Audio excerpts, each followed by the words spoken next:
They didn't realize they had lost you until the door clicked shut 3 days ago. Now, they're willing to throw away their entire careers just to make you stay. You come back 3 days later, not because you're ready, not because the hurt has faded, or because you've forgiven them. You come back because it's your apartment, too. Because your toothbrush is there, and your favorite mug, and the book you were halfway through reading. You come back because you can't hide at your friend's place forever, no matter how much you want to.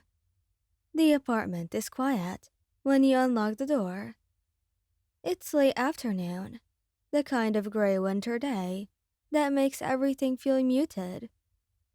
You half expect them to be out on patrol, but when you step inside, you hear movement in the kitchen. They're both there. Of course they are. Kirishima's at the stove, and the sight is so wrong, it almost makes you laugh. He's wearing an apron. Your one. The one with the sunflowers. And he's staring down at a pot, like it personally offended him. Bakugo's at the counter, chopping vegetables with more focus than you've ever seen him give anything that wasn't hero work. They both freeze when they see you. You're back. Kirishima breathes, and the relief in his voice is so raw, it makes your chest ache. You don't say anything, just set your bag down by the door and start to head toward the bedroom. Wait, Bakugo says, and his voice is rough, tired. Please, just give us 5 minutes. You pause, your hand on the doorframe. You should keep walking, should shut yourself in the bedroom and make them suffer a little longer. But something in his voice stops you, something broken and desperate, that you've never heard from him before. We're making dinner, Kirishima offers weakly. Your favorite, the pasta thing with the... I'm probably messing it up, but I'm trying. You turn slowly. The kitchen is a disaster.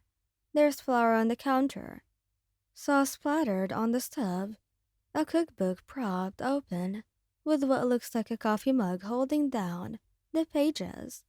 They both look exhausted. Bakugo with circles under his eyes, Kirishima's hair limp and unstyled. You don't have to eat with us, Bakugo says quickly. We just wanted to have something ready for you when you came back. If you came back. The F hangs in the air like smoke. You should say something cutting. Something that makes them feel even a fraction of what you felt on Christmas. But you're so tired. And the apartment smells like garlic and tomatoes. And they're both looking at you, like they're afraid you'll disappear. I need to change, you say finally. Kirishima's face falls. Oh yeah, of course. I'll be back in 10. You don't miss the way they both exhale, like they've been holding their breath. The bedroom is exactly how you left it. The bed is made with hospital corners, your pillow fluffed and centered. There's a glass of water on your nightstand that wasn't there before. Condensation still beating on the outside. Fresh flowers, your favorites, set in a vase by the window. You change into comfortable clothes, wash your face, try to gather the armor you've been wearing for 3 days. When you come back out, they've set the table.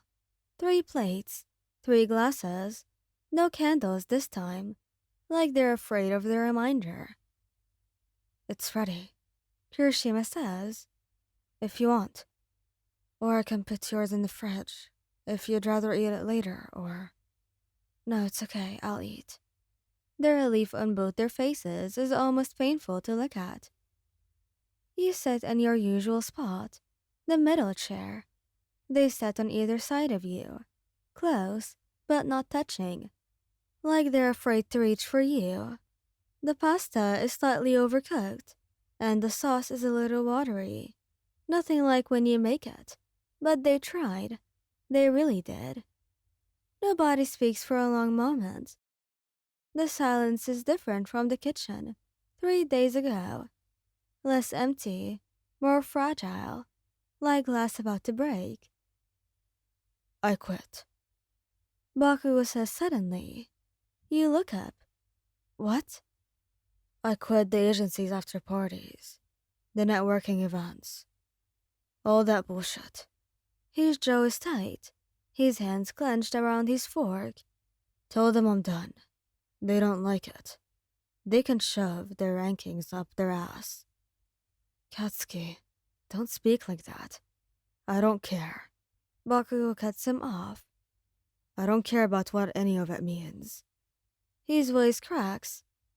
He sets down his fork with deliberate precision. I'm not doing that again. I'm not choosing a freaking party over you ever again. Your throat feels tight. You can't just quit that, though. Watch me. Well, I talked to the agency, too. Kirishima adds quietly. I set some boundaries. No more last-minute events. No more blowing off personal stuff for networking. They weren't really happy about it. But nothing matters if we lose you. He looks at you, and his eyes are red-rimmed. You stare down at your plate. The pasta blurs a little. I deleted Instagram. Kirishima continues. Words tumbling out like you can't stop them. I know that doesn't fix anything. Of course it doesn't. But I couldn't. Every time I looked at those stories, at how happy we looked while you were here alone, I just couldn't. I'm sorry. We really messed up. We know sorry doesn't fix it. Bakugo says, and his voice is low and steady. The voice he uses when he's making a promise he actually intends to keep. We know we messed up, in a way that words can't make right. But we're going to do better, every single day. We're going to prove that you matter more than any of that other shit. You take a shaky breath. You forgot about me. I know. Kirishima whispers. You were happy without me. We weren't. We thought we were. But we weren't. The whole night felt wrong, and I didn't know why until we came home. And then I saw you.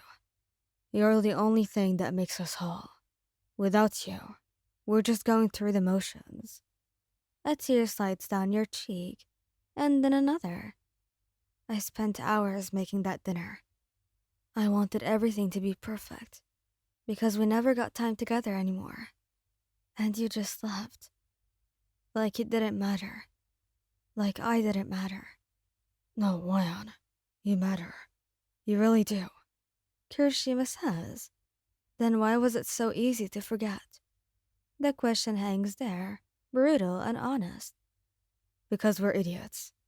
Because we got caught up in the hero bullshit and forgot what actually matters. Because we took you for granted and assumed you'd always be there waiting. Honestly speaking, we don't deserve another chance. We know that. But we're begging for one anyway. You're fully crying now, tears streaming down your face. Kirishima reaches out slowly, telegraphing his movement, and when he didn't pull away, his hand covers yours. Let us prove it, Wayan.